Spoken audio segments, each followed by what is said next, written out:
Good afternoon, ma'am. I am Dario Emerald Jr. and today I'll be performing a return demonstration of peak inspiratory flow rate monitoring. So, a peak flow meter is a portable, inexpensive handheld device used to measure how air flows from your lungs in one fast blast. In other words, the meter measures your ability to push air out of your lungs. Then, also, people with asthma, especially those with um, new diagnosis or someone who takes a daily controller medicine, can benefit from the use of peak flow meter. So since we don't have a real patient, assuming we have a real patient, but I will be the one to perform the therapy. So let's proceed. So the most important is the first is to prepare the equipment. So assuming this is our um, portable peak flow meter, this one, then um, let's uh, let's proceed. So the first is verify the physician's order and review the patient's chart. So assuming we already verify and review the patient's chart, then observe standard precaution including hand washing, because hand washing deters the spread of microorganism. So I'll be the one to do the hand wash also for my patient. Then obtain and assemble the equipment, and assuming it is already assembled, then identify the patient, introduce self, and explain the procedure.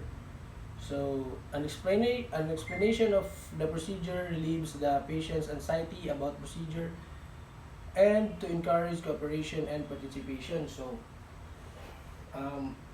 sir, may hapon ako na si Dario Emerald Jr. Ako ay mong RT intern karong adlaw. O karong adlaw sir, mag ato ang sukdon ng imuhang capacity sa imuhang lungs, and para makita na to kung naabay problema or naabay some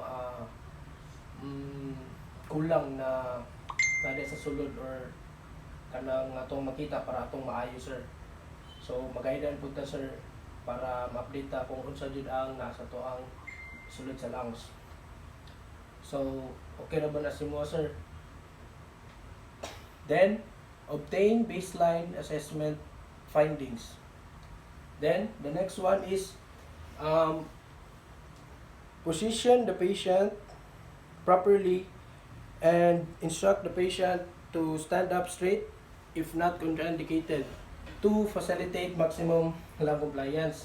So later on I will be doing that. Then before each use, make sure sliding marker or arrow on the peak flow meter as it at the bottom of the number. Then assuming this is the bottom number and this is the peak flow meter and the corresponding number in there, then instruct the patient and assist the patient in the performance. So patient instruction is very important because these measurements are very effort and dependent. So these are the instruction. Number one is to take a deep breath, then deep as you can, and number two, put the mouthpiece of the peak flow meter into your mouth. Then number three, close your lips tightly around the mouthpiece. Then be sure to keep your tongue away from your mouthpiece. Then um, then the last one is to um, in one breath blow as hard as you can, so quickly as possible. Then I will be doing first to make my patient to have a sample. Then the procedure goes like this.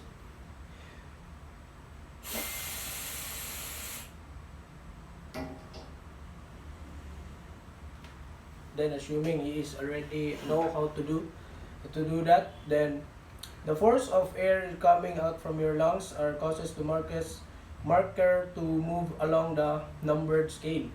Note the number on the piece of paper. So since I am the patient, so I'll be doing that 3 times.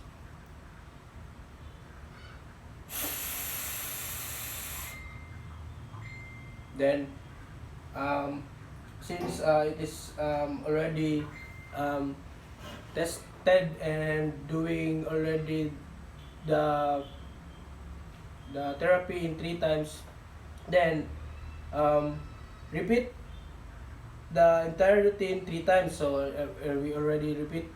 Then you have to done the routine correctly when the numbers from all 3 tries are very close together. Then record the highest of the 3 ratings, report findings to NOD or physician. Then leave the PEFR meter with the patient's reach. Then do aftercare. Then um, wash hands to deter the spread of microorganisms. Then document patient's pertinent data. A written summary provides an accurate documentation of the care and response of the patient to the treatment. So, ma'am, kumusta man ka, ma'am? Ay, sir, kumusta man ka, sir? Kanang okay lang ba ka? Wala ba nagsakit ng ulo after nimo nag-try o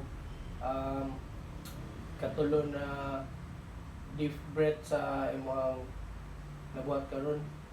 Okay lang ka? So, kung nakay concern, yun lang pagdodog ingon para ma-guidean ka sa